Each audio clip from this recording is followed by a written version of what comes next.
Welcome to Age of Steel and Fire, where modern warfare meets raw power. Tanks, tactics, and thunder. In modern warfare, where military technology often determines the tide of battle, Russia's Iskander missile system has emerged as a formidable strategic weapon. Developed in the late 1990s, Iskander was designed not just to replace aging systems, but to usher in a new era of short-range ballistic missile capabilities. With its high maneuverability, hypersonic speed, and unpredictable flight path, the Iskander-M poses a serious challenge to even the most advanced air defense systems like the Patriot and Iris-T. On the battlefield in Ukraine, Iskander strikes have destroyed key targets, from ammunition depots and command centers to cutting-edge air defense platforms. What makes the Iskander especially dangerous is its versatility. It comes in multiple variants, from ballistic to cruise missiles, and can carry a wide range of warheads, including conventional, thermobaric, and even nuclear. This makes it not just a tactical weapon, but a strategic deterrent with far-reaching implications. But warfare is never one-sided.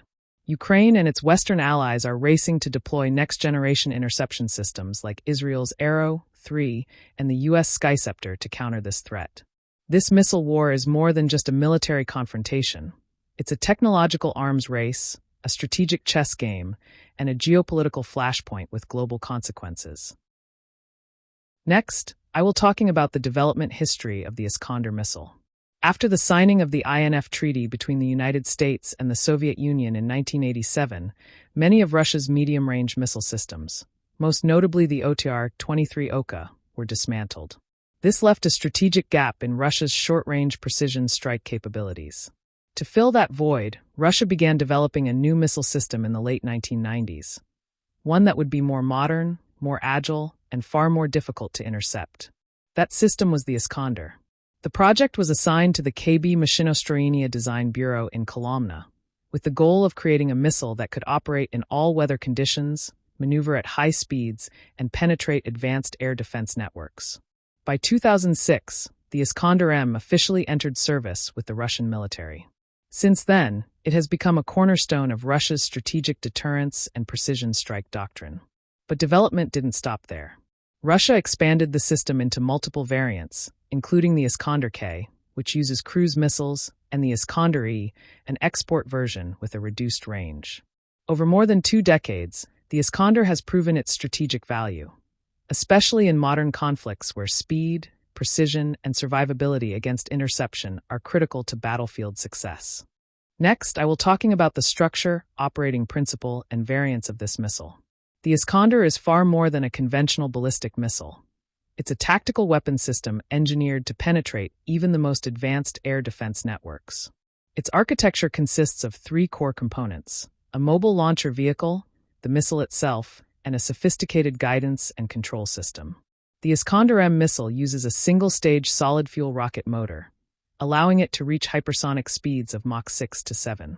Unlike traditional ballistic missiles, its flight path is semi-ballistic and highly maneuverable, making it extremely difficult to predict and intercept. One of the most groundbreaking features is its use of plasma stealth technology. As the missile travels at hypersonic speeds, it generates a cloud of ionized gas, plasma, around its body. This plasma envelope absorbs radar waves and masks infrared signatures, rendering the missile nearly invisible during mid-flight. It's this stealth capability that makes Iskander so elusive to systems like Patriot or Arrow 3. In terms of variants, the Iskander family includes Iskander-M, a short-range ballistic missile with a range of up to 500 kilometers and pinpoint accuracy, CEP of 5 to 7 meters. Iskander-K, a cruise missile variant using the R-500, capable of flying low and weaving through terrain, with a range up to 2,000 kilometers. Iskander-E, an export version limited to 280 kilometers to comply with international arms control agreements. The warhead options are equally diverse: high explosive fragmentation, bunker busting, thermobaric, electromagnetic pulse, EMP, and even tactical nuclear payloads. Together, these features make the Iskander one of the most formidable tactical missile systems in existence, not just for its destructive power, but for its survivability and strategic versatility. Ladies and gentlemen, the Iskander missile system has truly made its mark on the battlefield in Ukraine, a modern, high-intensity theater of war.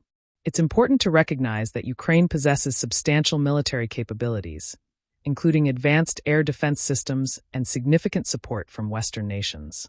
That's why the deployment and effectiveness of Iskander in this context is not just a testament to its power, but also a strategic statement by Russia in today's evolving military landscape. On the battlefield in Ukraine, the Iskander missile has proven to be more than just a weapon. It's a symbol of strategic intimidation. With its high maneuverability and hypersonic speed, Russia has used the Iskander system in numerous precision strikes that have inflicted significant damage on Ukraine's critical military infrastructure. One of the most high-profile attacks occurred near Kharkiv, where an Iskander strike targeted a Ukrainian Ludi UAV launch base. The result: over 65 drones destroyed, along with multiple launchers, transport vehicles, and personnel. This was a preemptive blow aimed at disrupting Ukraine's long-range drone operations deep into Russian territory. Another major strike hit the Goncharovskoye training ground in Chernihiv province, reportedly causing around 200 Ukrainian casualties. These attacks not only inflicted heavy losses, but also disrupted troop training and force regeneration efforts. Perhaps most strategically significant are the Iskander strikes against advanced air defense systems like the US-supplied Patriot and the German Iris-T. Thanks to its unpredictable flight path and plasma stealth envelope, the Iskander has repeatedly breached defensive shields, damaging radar units and launchers, and forcing Ukraine to request additional long-range interceptors, such as Israel's Arrow system. Russia has also employed a rotational launch tactic, varying launch directions and timing, to keep Ukrainian defenses off balance. This unpredictability complicates early warning and interception, amplifying the psychological and operational impact. From drones to air defenses, from training camps to energy infrastructure, the Iskander has demonstrated its versatility as a comprehensive strike platform, one that is fast, precise, and notoriously difficult to counter. Next, I will discuss Ukraine's defense capabilities and interception systems. Against the threat posed by the Iskander missile, with its hypersonic speed, unpredictable flight path, and plasma stealth, interception becomes a formidable challenge for Ukraine and its Western allies. From the early stages of the conflict, Ukraine has been supplied with several advanced air defense systems, including Patriot PAC-3, USA designed to intercept ballistic missiles, equipped with the MPQ-65 radar and high-speed interceptors. Iris-T SLM, Germany, a medium-range system known for its rapid response and precision. NASAMS, Norway, USA, highly mobile and effective against low-flying threats like drones and cruise missiles. Yet the Iskander is no ordinary target.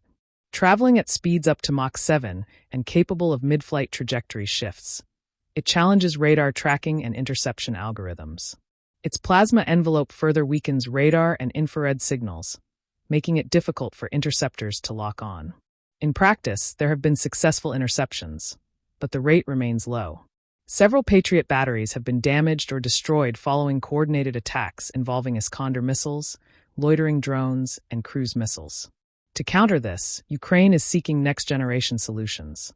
Arrow 3, Israel, an exo-atmospheric interceptor designed to neutralize medium-range ballistic missiles. Skyceptor, an upgraded Patriot variant with enhanced speed and electronic countermeasure resistance. Additionally, soft defense measures like electronic jamming, radar decoys, and target dispersion are being employed to reduce vulnerability. This missile defense duel is no longer just a clash of weapons. It's a relentless technological arms race. Every time an Iskander is launched, it's not just an explosion. It's a stress test for the entire architecture of modern air defense.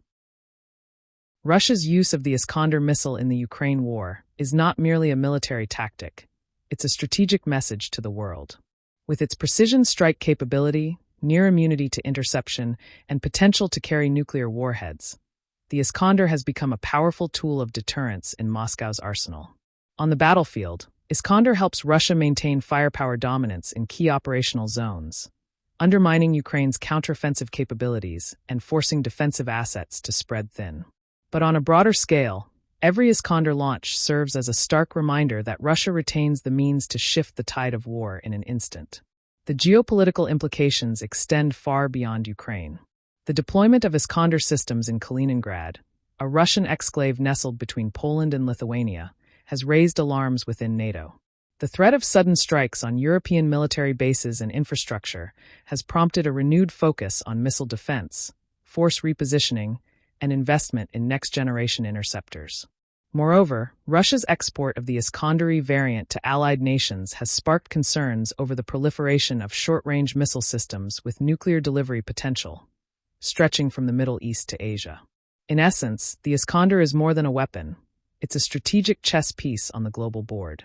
It's reshaping how nations think about deterrence, defense, and the balance of power in the 21st century. Thanks for watching until the end. If you found this video insightful, don't forget to like, subscribe, and hit the bell icon so you won't miss our next deep dive into the weapons shaping modern warfare. See you in the next episode.